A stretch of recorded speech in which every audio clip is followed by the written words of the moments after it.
Pessoal, o Sexo e a Pandemia na sua parte final, terceira parte, onde eu quero trazer um assunto de grande relevância e de grande importância para as nossas vidas, aonde tem sido potencializado terrivelmente nas nossas vidas e nas nossas famílias. Eu vou falar sobre lascívia e pornografia e eu quero contar uma história para vocês com relação a isso. Eu te amo. As palavras mais poderosas do linguajar da sexualidade. Será que ama mesmo? O amor é aquilo que procura beneficiar o outro à custa de si próprio. 1 Coríntios capítulo 13 vai dizer que o amor é sofredor, tudo ele suporta, tudo ele passa.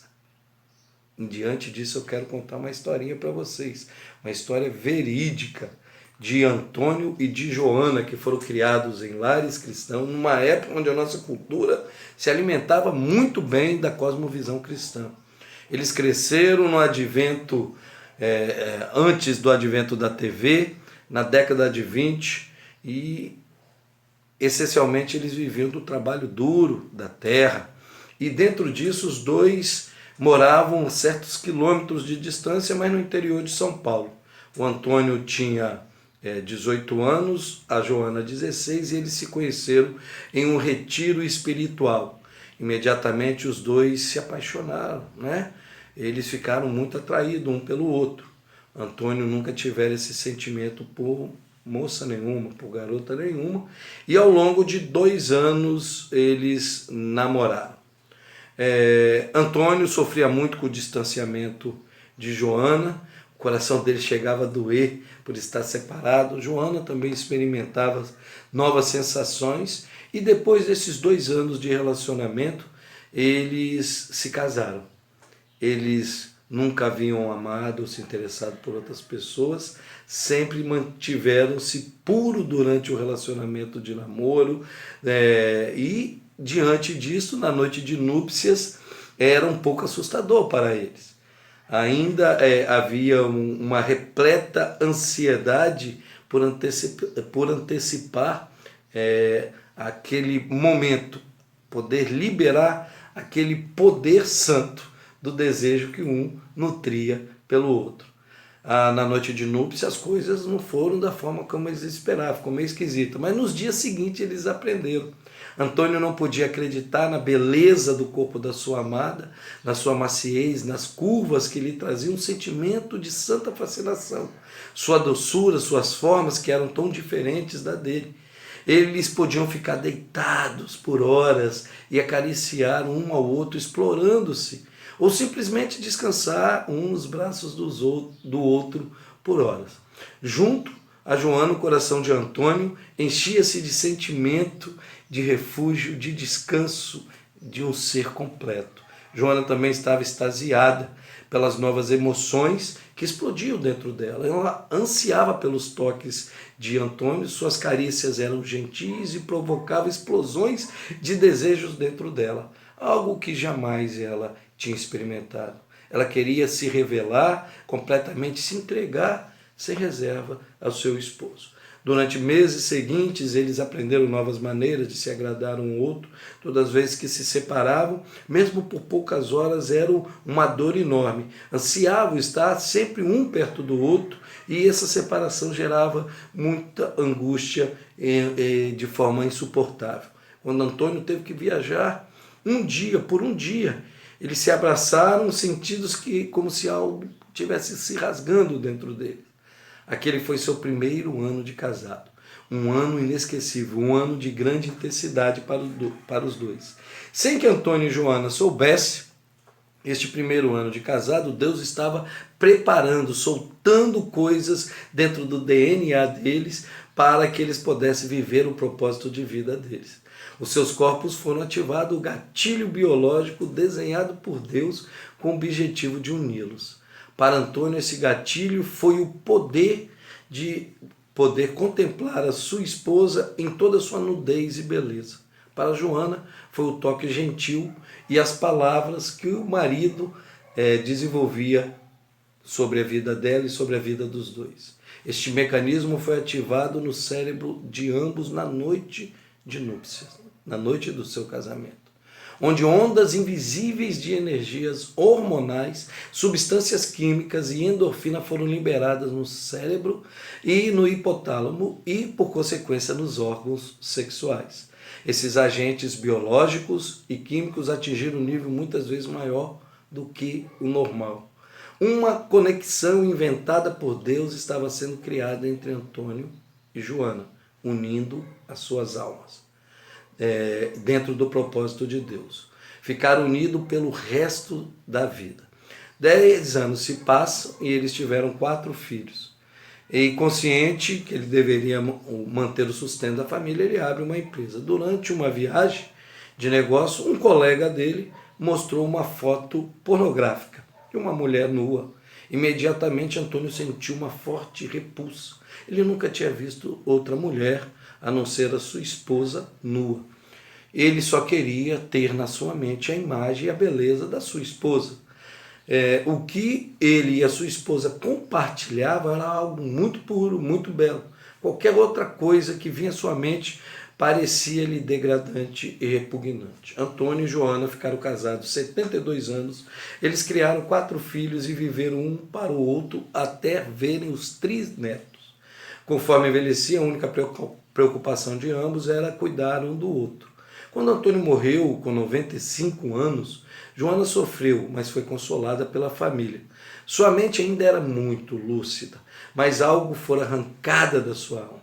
E sabendo que não seria mais completa, 10 dias depois, ela veio a falecer. Ela morreu. Passam-se agora 50 anos.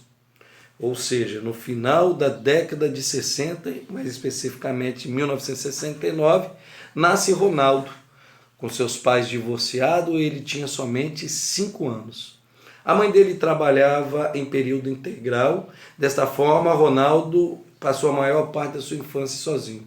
Sua mãe trabalhava demais, sempre estava cansada e geralmente o tratava com aspereza. Quando Ronaldo tinha 10 anos, sua mãe casou-se novamente com um gerente de uma fábrica, que também trabalhava muito. Embora esse padrasto o tratasse bem, não tinha tempo para estarem juntos. Ronaldo passava a maior parte do seu tempo com meninos da vizinhança. Um dia um dos meninos apresentou uma revista da Playboy. Ele pegou para ele e levou para casa. E admirava e curtia a nova sensação da masculinidade. Nos meses seguintes, toda vez que o Ronaldo se sentia solitário, entediado, entristecido, folheava as revistas e agora que ele adquirira por conta própria e guardava debaixo da sua cama. Ele aliviava o tédio e ele gostava da fascinação que sentia pelas belezas daquelas mulheres nuas. Agora, com 17 anos, Ronaldo já tinha experiência com as garotas da sua vizinhança e havia uma com quem mantinha uma vida sexual ativa. Ele nunca se sentiu mal com relação a isso. Pelas histórias que ele lia e ouvia nas revistas, era assim que as mulheres queriam ser tratadas. Ronaldo era um rapaz bonito, tinha 1,85 m, tinha um corpo esbelto e atlético. Já na faculdade, as meninas se jogavam em cima dele. Em sua turma, o que rolava era sexo, álcool e rock and roll, era a regra principal. Depois de se formar em administração e obter o MBA, ele quis sossegar, decidiu que era hora de se casar e nessa época ele estava namorando com a Rúbia. Falou, essa menina é com ela que eu vou me casar, ela serve. Mas Ronaldo continuava a ver pornografia diariamente e isso se tornou a sua companhia constante. 2 anos depois do casamento, Rúbia soube que o Ronaldo estava tendo um caso com a secretária da empresa no qual ele trabalhava. Não era a primeira vez. Logo depois do casamento, o Ronaldo teve um caso também com uma amiga dela da faculdade. O sexo era o que ele queria e podia obter com facilidade. Então, por que se satisfazer com uma só mulher? Como eles já tinham um filho, Rúbia decidiu continuar junto. Passaram-se 5 anos. Ronaldo e Rúbia se tornaram cristãos. Sua longa lista de casos tinham parado por um tempo. A pornografia, não. Ainda era um ritual diário. Mais uma vez, Ronaldo cai no adultério, e agora com uma amiga da Rúbia da igreja. Já com 3 filhos, Rúbia decide ir embora. E Ronaldo continua dizendo: foi só sexo, não significou nada para mim. Lascívia. A lascívia, essa palavrinha eu te amo, para muitos, se for colocado desta forma, é o benefício do eu à custa do outro. A lascívia é uma falsificação do amor criado por Deus, é o egoísmo sexual. Portanto, a lascívia é o caminho do mundo. E que caminho é este? É um caminho de perda de confiança, de uma gravidez indesejada, de doenças sexuais, de aborto, de dor, de sofrimento, de mágoas.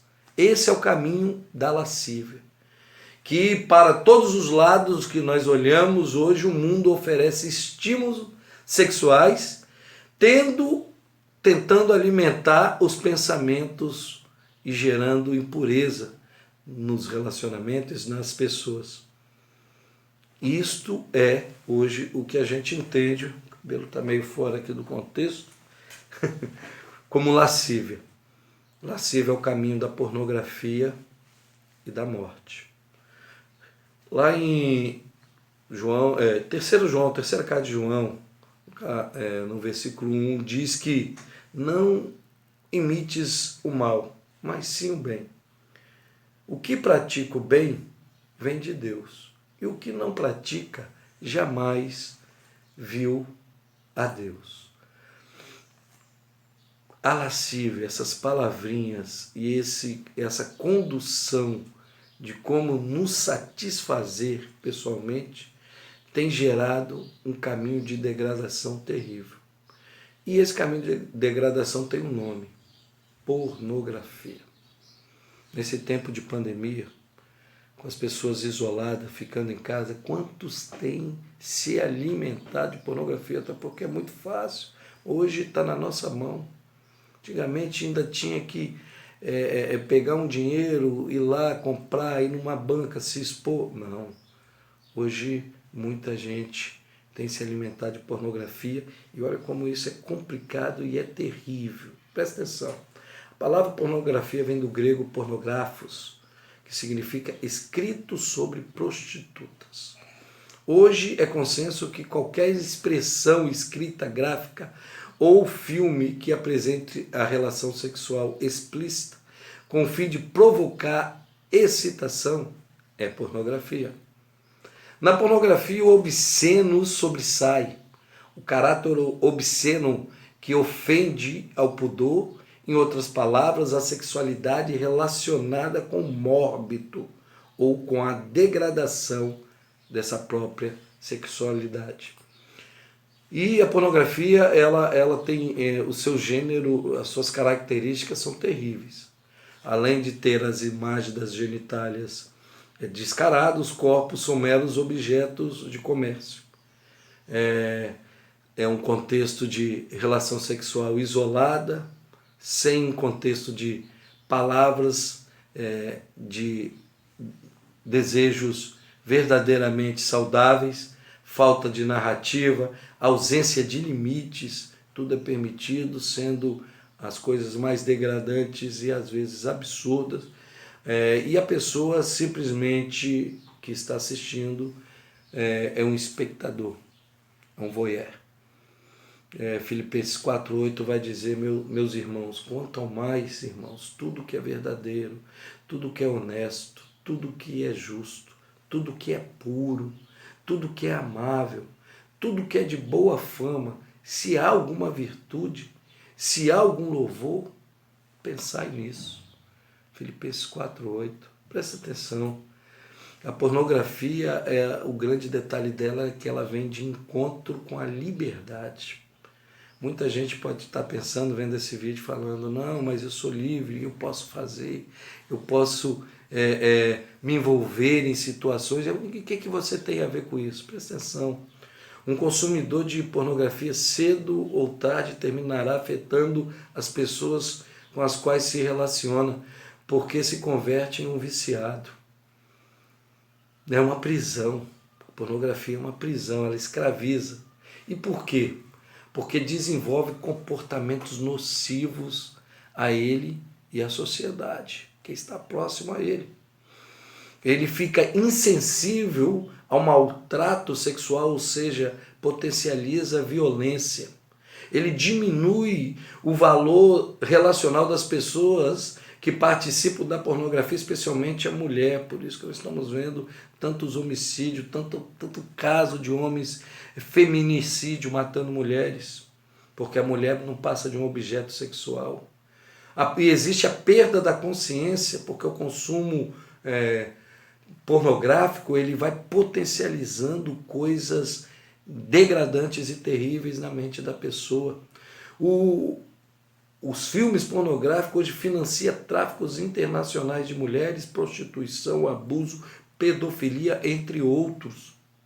A pessoa que consome pornografia, ela desenvolve parafilias e disfunções sexuais.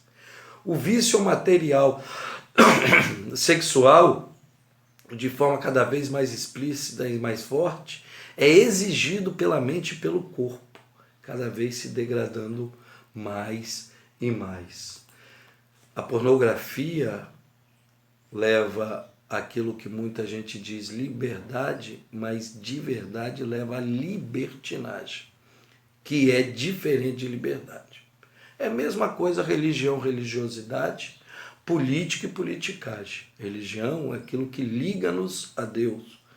Religiosidade é aquilo que o homem gera criando situações para se ligar a Deus. Política é a arte do pensar, do falar, de trazer ideias saudáveis e salutar para a sociedade. A politicagem é a armadilha, as armações para você ter proveito com relação àquilo que foi lançado de palavras de benefício. Mesma coisa liberdade e libertinagem. Liberdade tem a ver com seriedade e com responsabilidade.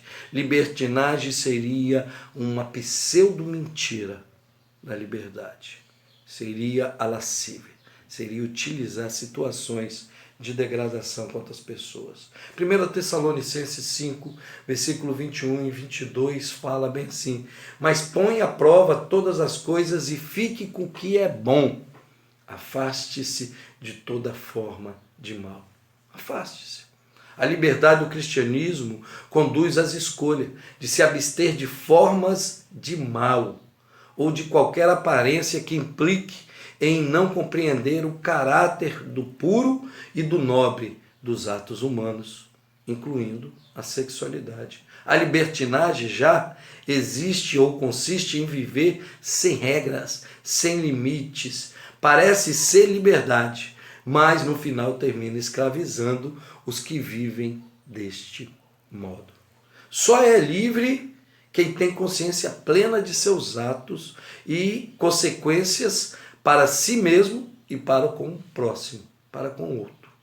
Ou seja, ser livre sem assumir responsabilidade é viver escravo todos os dias, sob a prisão das consequências das suas irresponsabilidades. Guarda isso. Ser livre é assumir responsabilidade e viver escravo todos os dias, sob a prisão das suas irresponsabilidades. A pornografia tem consequências terríveis. O vício hoje medido, mensurado nos Estados Unidos, é que mais de 10 milhões, antes da pandemia, mais de 10 milhões de norte-americanos passavam mais de 11 horas da semana em sites pornográficos. Aqui no Brasil não é diferente. Os dados estatísticos dizem que mais de 10 milhões de brasileiros passam mais de 10 horas por semana em sites pornográficos. Ou seja, 1/4 de todo o material da internet são de sites pornográficos. São mais de 10% de sites, ou seja, mais de 2 milhões de sites com conteúdos pornográficos, que vêm tentar destruir milhares e milhões de famílias. A perversão, que é uma das características da pornografia, é usada de forma extrema com relação àquilo que seria o sexo de forma saudável. A pornografia promove um manual de informações sobre abusos de todas as formas. O desrespeito com a individualidade, pois a pornografia produz na mente do consumidor uma insensibilidade com relação às pessoas, tornando as pessoas como objeto das suas excitações. Existem muitos desvios e principalmente o isolamento, é o que nós estamos vivendo com o cybersexo, ou seja, tudo aquilo que é digital das sensações sexuais. É um desvio, pois degenera a sexualidade. São contatos com pessoas anônimas à distância para se excitar mediante a masturbação para conseguir prazer. E o isolamento hoje é um fenômeno da filosofia narcisista, da busca de sensações, de precisar de mais ninguém e de buscar a autogratificação a todo custo. Ou seja, é um individualismo onde as suas energias são potencializadas dentro de você, mas descarregadas nos vasos sanitários ou em pedaços de panos espalhados pela casa. Isso é terrível, isso é preocupante. A degradação é o que há de pior, porque as pessoas vão se desfigurando com relação àquilo que seria elas de forma original. Provérbios 14, 12 vai dizer que há um caminho que o homem parece direito, mas no fim dele são os caminhos da morte. A degradação, como a obscenidade, tem uma atitude perversa e exaltação da morbidez degradante. Os valores morais e éticos são destruídos de forma constante e contínua dentro dessa pessoa e, por consequência, na sociedade. E aí vai começar a ter condutas terríveis, condutas que as pessoas não sabem lidar consigo mesmo, com ela mesma, porque elas vão se machucando pessoalmente, individualmente e coletivamente. Elas vão se tornando cada vez mais compulsivas à medida que as pessoas criam obsessão em sua mente a respeito de uma situação específica. Já diz lá, 2 Coríntios 4,4, que o Deus desse século ele vai cegar entendimento para que as pessoas não vejam a luz da vida, da salvação, a luz de Cristo. Ou seja, a pornografia hoje rouba muito dessa energia e vai desfigurando a pessoa, levando ela a ficar cada vez mais compulsiva por pornografia. É a condução das energias do homem para que todo tipo de espíritos demoníacos possam usar dessas energias. As condutas compulsivas são muito perigosas, pois ela distorce todo o estilo da vida sexual, e hoje a gente tem visto cada coisa terrível, gerando uma tensão dupla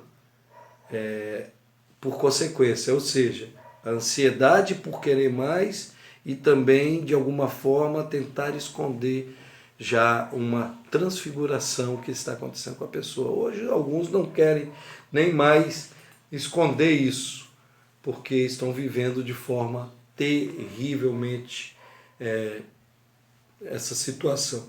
A Bíblia vai dizer em Coríntios, 1 Coríntios 6,18, para a gente fugir da imoralidade sexual. Porque todos os pecados que nós cometemos, comete fora do corpo. Mas quem peca sexualmente, peca contra o seu próprio corpo. É essa degeneração que vai acontecendo. E aí, pensando em algumas soluções, pessoas que estão vivendo de forma muito degradante a pornografia, eu pensei em algumas soluções daquilo que Deus deixa para nós e daquilo que de fato a gente pode trabalhar de forma psicológica. controlando essas energias. 1 Coríntios 9, 27, Paulo vai dizer que ele se esmurra o corpo dele para reduzir o corpo dele à escravidão, para que, tendo pregado a outros, não venha ele mesmo ser desqualificado. Então, uma forma de controle é a gente administrar nosso corpo. Como fazer isso? É arrependimento. Primeiro passo é o arrependimento. Se confessarmos os nossos pecados, ele é fiel e justo para perdoar os nossos pecados e purificar-nos de toda injustiça. 1 João 1,9. Muita gente pede perdão a Deus pela pornografia, mas e o arrependimento? Se arrependeu de verdade? Não, mas está sendo potencializado, porque está viciado, é o vício. O arrependimento é um primeiro passo, mas tem que ser verdadeiro. Porque o arrependimento tem que sair do coração e ser manifesto no decorrer da vida prática. Ou seja, evitar. Disciplina é o texto que eu acabei de ler. Mas eu esmurro o meu corpo e reduzo a escravidão. O texto de Paulo, 1 Coríntios 9, 27. Eu reduzo ele à escravidão. Então eu preciso ter disciplina de mudar tudo aquilo que eu estou desenvolvendo com relação à pornografia. E confissão. Confissão, Tiago 5,16 diz bem assim: portanto, confesse seus pecados uns aos outros e orem uns pelos outros para serem curados. A oração de um justo é poderosa e eficaz. Você tem que ter alguém, uma pessoa de confiança, que você possa abrir seu coração e pedir uma oração com relação a toda essa influência terrível da pornografia. Porque existe um poder, uma magnitude com relação a uma oração de uma pessoa de confiança, de uma pessoa que busca a presença de Deus. Existe um poder nisso. O Senhor deixa claro isso. E a cruz tem esse significado. O formato da cruz, a madeira vertical, é pedido de perdão a Deus. Só Deus perdoa pecado. Ou seja, 1 João 1,9. Confessar os pecados a Ele, as nossas injustiças, Ele é fiel e justo, perdoar. É de baixo para cima, eu me ajoelho, eu me prostro, eu me humilho, peço perdão ao Senhor, confessando, pedindo arrependimento. E uma madeira horizontal, que é os braços abertos de Jesus, é esse relacionamento interpessoal, esse relacionamento meu com as pessoas, seu com as pessoas, de uma pessoa de confiança, de um justo que foi justificado pelo Senhor Jesus Cristo. A oração dele é poderosa e eficaz para curar. Perdão de pecados, a madeira vertical.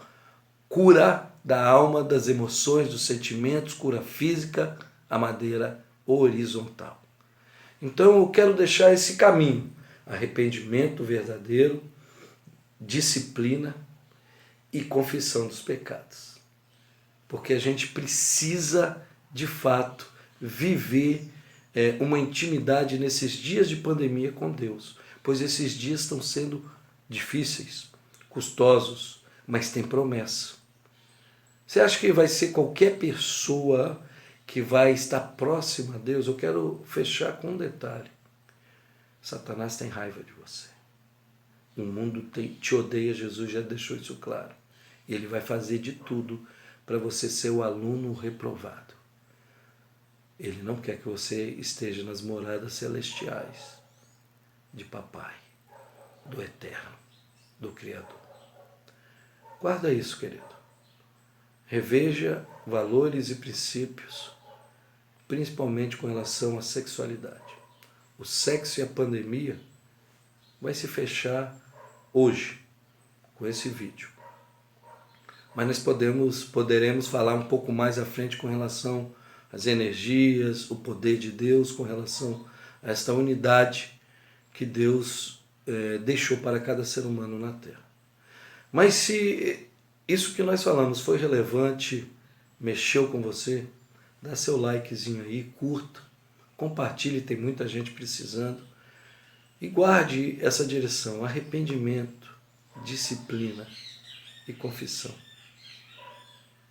Isso pode mudar muito o seu estilo de vida e todas as pessoas que se envolvem ou estão envolvidas com você, a sua família. Fica na paz do Senhor Jesus e até o próximo vídeo, no nome dele, do Santo de Israel.